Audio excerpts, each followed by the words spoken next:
Quando olha para seu umbigo, o presidente Lula da Silva imagina ver o mundo.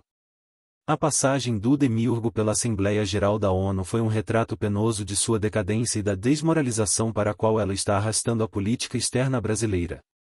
No plano ideológico, tudo é reduzido a uma grande conspiração dos ricos contra os pobres.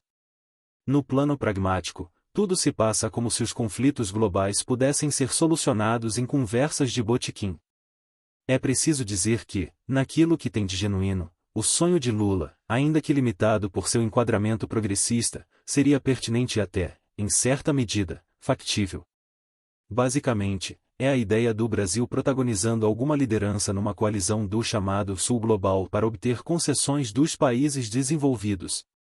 Do ponto de vista estrutural, o Brasil é uma potência pacífica na região latino-americana, um grande exportador de alimentos, guardião de minerais e biomas críticos, e ainda conta com um quadro diplomático competente. Do ponto de vista conjuntural, Lula tem, ou ao menos teve, carisma, e sua vitória sobre Jair Bolsonaro foi vista com bons olhos pelas lideranças democráticas, a começar pelo americano Joe Biden. A conjunção do G20, em 2024, e da COP30, em 2025, ofereceria condições para o Brasil se projetar, erguer pontes e promover negociações. Mas para que isso funcionasse, o presidente precisaria combinar de maneira crível credenciais democráticas, capacidade de articulação e humildade. Movida, porém, pela megalomania de Lula, inspirada pela ideologia perniciosa de Celso Amorim, a diplomacia presidencial se choca com a realidade da maneira mais grotesca, e dos destroços de um sonho resta apenas uma massa incongrua de delírios. Em questões em que o Brasil tem escassa capacidade de influência, como a governança global ou a geopolítica na Europa ou no Oriente Médio, Lula foi grandiloquente, mas oscilou entre quimeras irrealistas e o mais bruto cinismo. Onde o Brasil poderia dar exemplos de responsabilidade e liderança, como no meio ambiente ou na geopolítica latino-americana, foi omisso e também cínico. Que espetáculo deprimente foi ver jovens lideranças como os presidentes da Ucrânia ou do Chile passando descomposturas em Lula. Ao sugerir que, se Volodymyr Zelensky fosse esperto, aceitaria a proposta de paz de Brasil e China, Lula se prestou a garoto de recados de um chefe mafioso, como disse na ONU o chanceler britânico, David Lammy, sobre Vladimir Putin.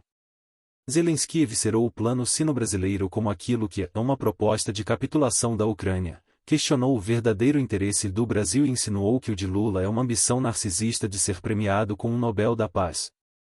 Bingo!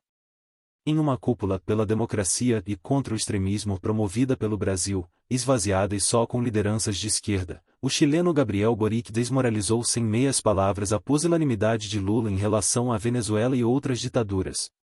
As lideranças democráticas talvez até tenham visto com condescendência as platitudes de Lula sobre a reforma da ONU e suas promessas de liderá-la, mas se frustraram com sua evasão sobre a questão mais premente na América Latina, o recrudescimento da ditadura de Maduro, e com o vácuo de ofertas do Brasil em relação ao meio ambiente que não literalmente apagar incêndios. E certamente estão desconfiadas de seu alinhamento com China e Rússia.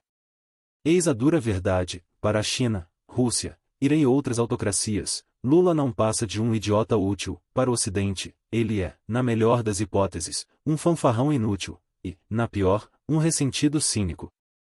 Não há pontes firmes a construir nem negociações sérias a encampar com tão leviana e irrelevante figura.